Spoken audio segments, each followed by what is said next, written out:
Hello friends, welcome to my YouTube channel. दोस्तों, काफ़ी सारे लोगों को इंग्लिश रीड करने में काफ़ी प्रॉब्लम होती है, जिससे कि वह किसी भी वर्ड्स को ठीक से प्रोनाउंस नहीं कर पाते।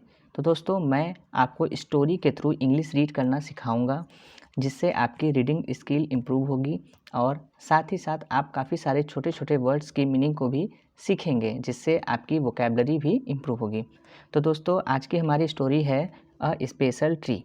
इसका मतलब होता है मिस होता है एक, स्पेशल मिस विशेष, ट्री मिस होता है पेड़। यानी कि आज हम लोग एक विशेष पेड़ के की स्टोरी के बारे में जानेंगे। दोस्तों, फर्स्ट लाइन है इसकी, वन डे। वन मिस होता है एक, डे मिस होता है दिन, यानी एक दिन।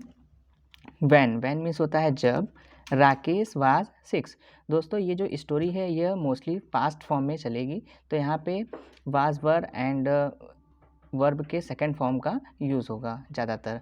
तो यहाँ पे फर्स्ट लाइन में बोल रहा है कि वैन राकेश वाज 6, यानी जब राकेश 6 साल का था।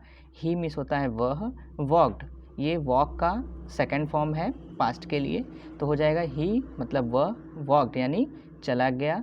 होम फ्रॉम मतलब से। द मसूरी बाज़ार। ईटिंग यानी खाकर। चेरीज़, तो यानी इसका मतलब हुआ वह मसूरी बाज़ार से चेरी खाकर घर चला गया। दे मिस होता है वे। Were a little sweet. They were miss होता है थे। अ लिटिल स्वीट यानी थोड़े खट्टे।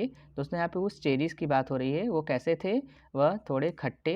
A little Sawar, Sawar miss होता है खट्टे, सॉरी स्वीट मिस होता है मीठे, यानी वह थोड़े मीठे थे। अ लिटिल सावर यानी वह थोड़े खट्टे थे। स्मॉल यानी छोटे। ब्राइट रेड चेरीज़, कैसे, छोटे चमकीले लाल चेरीज़। विच मिस होता है जो। Had come all the way from the Kashmir valley. दोस्तों, वैली मिस होता है घाटी, यानी जो कश्मीर घाटी से आए थे। वो चेरीज़ कहाँ से आए थे, कश्मीर घाटी से आए थे। नेक्स्ट पैराग्राफ है friends, here in the Himalayan foot hills where Rakesh lived. Here means होता है यहाँ, हिमालय। फुट हिल्स मिस होता है दोस्तों तलहटी, जो ऊपर का सरफेस एरिया होता है ना, उसे कहते हैं। वेयर वेयर मिस होता है जहाँ। राकेश लिव्ड यानी यहाँ हिमालय की तलहटी में जहाँ राकेश रहता था। देयर मिस होता है वहाँ। Were not many fruit trees, मतलब कि वहाँ ज़्यादातर फल के पेड़ नहीं थे। वहाँ मतलब फलों के पेड़ ज़्यादा नहीं थे। द सॉयल वाज स्टोनी, यानी कि सॉयल मिस होता है मिट्टी। वाज मतलब थी, स्टोनी यानी पथरीली, यानी वहाँ की जो मिट्टी थी वह कैसी थी, स्टोनी यानी पथरीली थी। And the dry cold winds, dry miss होता है शुष्क, कोल्ड मिस ठंडी, विंड्स मिस हवा, हवा। और स्टैंडर्ड, स्टैंडर्ड मिस होता है दोस्तों अवरुद्ध या रोक या रुकावट। द ग्रोथ, ग्रोथ यानी वृद्धि ऑफ मोस्ट प्लांट, यानी कि जो वहाँ की पथरीली मिट्टी थी वह और शुष्क ठंडी हवाओं ने अधिकांशतः पौधों की वृद्धि को क्या कर दिया था, रोक दिया था। बट मिस होता है लेकिन। On the more sheltered, sheltered में तो होता है आश्रय वाले स्थान। स्लॉप्स, स्लॉप्स यानी ढलान। There were forest of oak and deodar, इसका मतलब हो गया दोस्तों लेकिन अधिकांश आश्रय वाले ढलानों, स्लोप्स यानी ढलानों पर ओक और देवदार के जंगल थे। फॉरेस्ट में होता है जंगल थे। नेक्स्ट पैराग्राफ है, राकेश लिव्ड, लिव्ड यानी रहता था, lived with his grandfather on the outskirts. दोस्तों, यहाँ पे आउटस्कर्ट्स मीन्स होता है सरहद या बाहरी इलाका। तो इसका क्या हो जाएगा, राकेश अपने दादाजी के साथ मसूरी के बाहरी इलाकों में रहता था। सॉरी, यहाँ पे है ना ऑफ मसूरी, यानी वो मसूरी के बाहरी इलाकों में रहता था। जस्ट वेयर यानी जहाँ से, द फॉरेस्ट बिगेन यानी जहाँ से वो जो जंगल था जहाँ से उसकी शुरुआत होती थी। हिज फादर यानी उसके पिता, एंड मदर यानी उनकी माता, lived in a small village, उनके जो पिता और उनकी जो माता थी वह कहाँ रहती थी, एक छोटे से गांव में 50 मील्स अवे, जो कि कितना दूर था वहाँ से 50 मील दूर था। इसका मतलब वो उनके पिता और जो उनकी माता थी वह 50 मील दूर एक छोटे से गांव में रहती थी। वेयर मीन्स होता है जहाँ।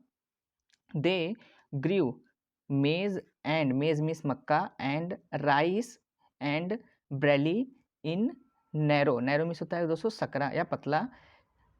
टेरेस्ड, टेरेस्ड मीन्स होता है सीढ़ीदार। दोस्तों इसको हम लोग पढ़ेंगे टेरेस्ड सीढ़ीदार फील्ड्स ऑन द लोअर यानी निचली स्लॉप्स यानी ढलान ऑफ द माउंटेन। दोस्तों इस पूरे का मतलब हो जाएगा जहाँ, वेयर मीन्स जहाँ वे पहाड़ की निचली, यहाँ लिखा है ना लोअर यानी निचली, ढलानों स्लोप्स यानी ढलानों पर, संकरे नैरो यानी सकरे, सीढ़ीदार खेतों में मक्का और चावल और जौ उगाते थे। कौन उगाते थे? उस राकेश के जो मम्मी और पापा थे। लेकिन बट यानी लेकिन, there were no school in the village, लेकिन उस गांव में कोई भी स्कूल नहीं था। एंड राकेश पेरेंट्स वर किन। दोस्तों यहाँ पे एक न्यू वर्ड है किन। किन का मतलब होता है उत्सुक या इच्छुक, या मतलब किसी चीज़ को जैसे चाहते हैं ना कि हम ये चीज़ करना चाहते हैं, इस तरीके से किन। That he should go to school, लेकिन जो उसके राकेश के जो मम्मी पापा यानी पेरेंट्स थे वह चाहते थे कि वह स्कूल जाए। एज सुन एज यानी जैसे ही was of school going age. Age means होता है उम्र, यानी वह जैसे ही स्कूल जाने की उम्र का हुआ। दे मीन्स उन्होंने सेंड यानी भेज दिया, हिम यानी उसे, टू स्टे मीन्स होता है रहना, विथ हिज ग्रैंडफादर इन मसूरी, यानी कि उनके माता पिता उसे अपने ग्रैंडफादर के पास मसूरी रहने के लिए भेज दिए। नेक्स्ट पैराग्राफ है friends, he had a little cottage. दोस्तों कॉटेज मीन्स होता है झोपड़ी, आउटसाइड द टाउन, मतलब जो उनके दादाजी की जो झोपड़ी थी वह कहाँ थी? वह शहर के बाहर एक छोटी सी थी, यानी कि शहर के बाहर उनकी एक छोटी सी झोपड़ी थी जहाँ पे उन्होंने राकेश को भेज दिया रहने के लिए। नेक्स्ट है, Rakesh was on his way from मतलब से, स्कूल वैन यानी जब, ही बॉट द चेरीज, यानी इसका मतलब हुआ कि राकेश स्कूल से घर जा रहा था जब उसने क्या किया था? उस चेरीज को खरीदा था। बॉट यानी खरीदी। ठीक, यहाँ पे पास्ट फॉर्म का यूज हुआ है, बाई का बॉट होता है। नेक्स्ट लाइन है, ही पेड 50 पैसे फॉर द बंच। दोस्तों बंच का मतलब होता है गुच्छा। जैसे हम लोग ग्रैप्स लेते हैं ना, तो ग्रैप्स में अंगूर में देखिए वो पूरा गुच्छे में रहता है ना, तो उसी गुच्छे को हम लोग क्या कहेंगे? बंच बोलते हैं।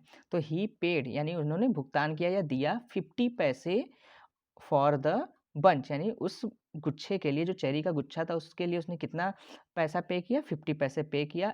It took him about half an hour to walk home and by the time. दोस्तों बाय द टाइम मतलब होता है जब तक, ही मतलब वह, रीच्ड मतलब पहुंचा, the cottage there were only 3 cherries left, यानी कि it took him about 1.5 hour to walk home, यानी कि उसको घर चलने में लगभग आधा घंटे लगे।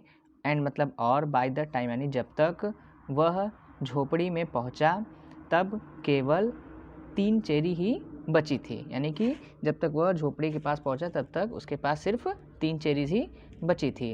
नेक्स्ट है, have a cherry grandfather, he said as soon as he saw his grandfather in the garden, यानी कि उसने अपने दादाजी को जब गार्डन में देखा तो उनसे पूछा कि दादाजी एक cherry low.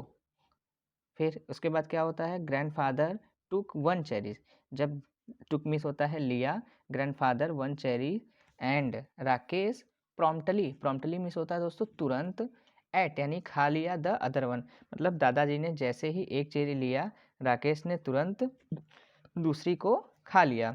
He kept the last seed in his mouth for some time, rolling it round and round on his tongue, until means होता है जब तक, all the tang had gone. दोस्तों यहाँ पे क्या हो गया? He kept the last seed, मतलब केप्ट यानी रखा, वह अंतिम जो उसका सीड यानी बीज था उसको अपने मुंह में समटाइम्स यानी कुछ समय के लिए रखा, और rolling it round and round यानी उसे गोल गोल घुमाता रहा जब तक कि अंटिल जब तक ऑल द टैंग यानी उसकी जो खटास थी हैड गॉन, जब तक कि उसकी खटास चली नहीं गई। देन मिस होता है फिर, ही प्लेस्ड यानी रखा, द शीड ऑन द पाम यानी हथेली ऑफ हिज हैंड, फिर उसने क्या किया, उस बीज को अपने हथेली पर रखा, एंड और स्टडीड इट यानी और उसका अध्ययन किया, मतलब उसको ध्यान से देखने लगा। फिर आगे क्या है, आर चेरी सीड लकी, क्या यह जो चेरी की सीड है यानी जो बीज है क्या यह लकी है, आस्क्ड राकेश, ऐसा राकेश ने पूछा, ऑफ कोर्स यानी बेशक, then I will keep it, तो कहता ठीक है फिर तो मैं इसे रखूँगा, nothing is lucky if you put it away, यानी अगर आप इसे दूर रखते हैं तो कुछ भी भाग्यशाली नहीं है, if you want luck you must put it the some use, यानी कि यदि आप भाग्य चाहते हैं, यानी कि इफ़ यानी यदि, यू वांट लक यदि आप इसका भाग्य चाहते हैं, यू मस्ट में मतलब होता है जरूर या इस तरीके से, जो put it to some use, तो आप इसको किसी काम में लाना होगा। What can I do with a seed, मैं इस सीड के साथ मतलब इस बीज के साथ मैं क्या कर सकता हूँ, प्लांट इट, मैं इसे लगा सकता हूँ यानी उगा सकता हूँ। यानी इसलिए Rakesh found a small space, तो राकेश क्या करने लगा, एक छोटा सा स्पेस ढूंढने लगा, and begin to dig means होता है खोदना, अप अ फ्लावर बेड यानी फ्लावर बेड होता है फूल की क्यारी, और वहाँ पे स्पेस ढूंढ के वह एक फूल की क्यारी के लिए गड्ढा खोदने लगा। दोस्तों आज की वीडियो के लिए इतना ही, यह हमारी स्टोरी का पहला पार्ट था, मिलते हैं नेक्स्ट वीडियो में अगले पार्ट के साथ। Thank you.